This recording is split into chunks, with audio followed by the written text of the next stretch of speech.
नमस्कार दोस्तों, क्या आपको घुटनों में दर्द रहता है या फिर कट-कट की आवाज़ आती है या फिर सूजन रहती है? खुद मेरी माँ को ये दर्द रहता था घुटनों में, उठते बैठते कट-कट की आवाज़ आती थी और जब इलाज करवाया तो बहुत सारी गोलियां खाई, बहुत सारे नुस्खे भी अपनाए लेकिन कोई फायदा नहीं हुआ। डॉक्टर ने कहा कार्टिलेज घिस गए हैं और ग्रीस कम हो गया है। लेकिन दोस्तों मेरे को ऐसी एक आयुर्वेदिक होम रेमेडी मिली जो सिर्फ 21 दिन तक लेने से ही मेरी माँ को काफी आराम मिल गया, उनके जोड़ों का दर्द नेक के बराबर रह गया।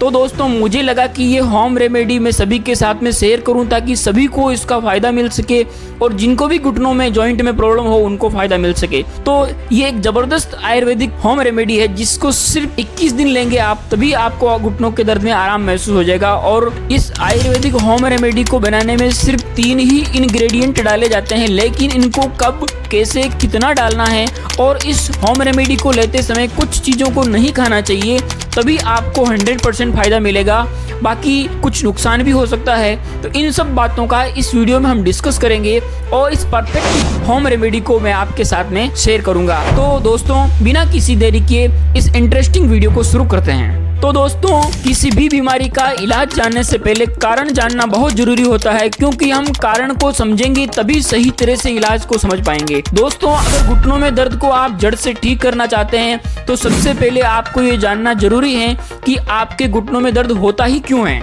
दोस्तों मेनली 3 कारण होते हैं जो घुटनों में दर्द को पैदा करने के लिए रेस्पॉन्सिबल होते हैं। सबसे पहला और सबसे बड़ा कारण होता है कैल्शियम की डेफिशिएंसी। दूसरा कारण हो सकता है कि आपके जॉइंट के अंदर का ग्रीस कम हो गया हो। तीसरा कारण हो सकता है कि आपके जॉइंट के अंदर जो कार्टिलेज होती है वो घिस गई हो। दोस्तों कार्टिलेज जॉइंट में एक ऐसी संरचना होती है जो जॉइंट को मजबूत बनाए रखती है और जो ये हड्डियों को आपस में घिसने से रोकती है। कभी कभी जब ये कार्टिलेज घिसने लगती हैं तो जॉइंट में गैप कम हो जाता है और ग्रीस भी कम हो जाता है, तो ये भी घुटनों में दर्द का एक बहुत बड़ा कारण हो सकता है। दोस्तों मैं जो होम रेमेडी इस वीडियो में बताने जा रहा हूँ वो इन तीनों कारणों को मुख्य रूप से टारगेट करती है। इस होम रेमेडी का सबसे इम्पोर्टेंट इंग्रेडिएंट है वो हार सिंगार के पत्ते हैं। दोस्तों हार सिंगार को पारिजात भी कहते हैं। ये ऐसा पौधा होता है जो पूरे भारत में सभी जगह आराम से मिल जाता है। अगर आप ढूंढेंगे तो आपके आसपास के घर के आसपास भी मोहल्ले में मिल ही जाएंगे।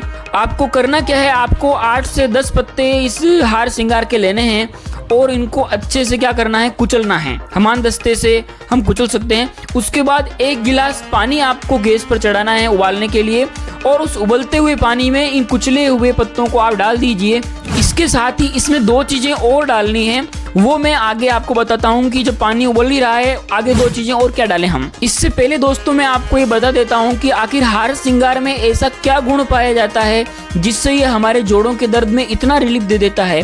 एक स्टडी हुई और उस स्टडी में ये पता चला कि हार सिंगार के जो पत्ते होते हैं उसमें एंटी इंफ्लेमेटरी गुण पाए जाते हैं जिससे ये जोड़ों में सूजन को कम करता है और इसमें पेन किलर और एंटीऑक्सीडेंट वाले गुण भी पाए जाते हैं जिससे ये दर्द में आराम करने के साथ जोड़ों में ग्रीस को बढ़ाने में भी हेल्प करता है। और ये जो होते हैं ये जोड़ों को ऑक्सीडेटिव डैमेज से भी बचाते हैं। ऑक्सीडेटिव डैमेज क्या करता है कि अपने जोड़ों को खराब कर देता है, उससे ये बचाव करता है। इनको आप जरूर इस्तेमाल करें। दूसरा इंग्रेडिएंट जो है जो हमें इस उबलते पानी में मिलाना है वो है अदरक। अदरक इसके अंदर मिलाने से इसकी एफिशिएंसी जो है वो दुगनी हो जाएगी, बढ़ जाएगी। आपको करना क्या है कि 1 से 2 इंच का अदरक का टुकड़ा लेना है, उसको अच्छे से कद्दूकस करना है या फिर अच्छे से उसको कुचल करके इन पत्तों के साथ पानी में उबालना है।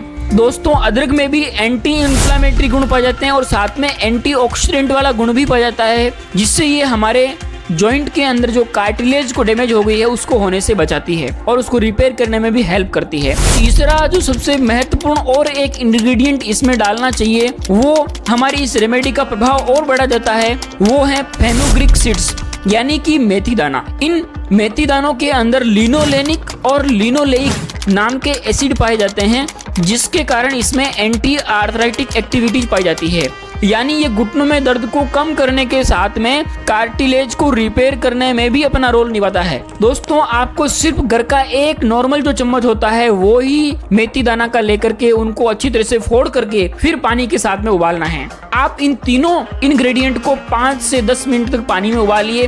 पानी जब आधा रह जाए तब आप फ्लेम को ऑफ कर दीजिए। दोस्तों ये पानी थोड़ा सा स्वाद में कड़वा होता है जिससे अगर आपको इस पानी को पीने में अगर अच्छा नहीं लगता है तो आप इसमें थोड़ी सी धागे वाली मिश्री मिला सकते हैं, उससे थोड़ी सी मिठास आ जाएगी।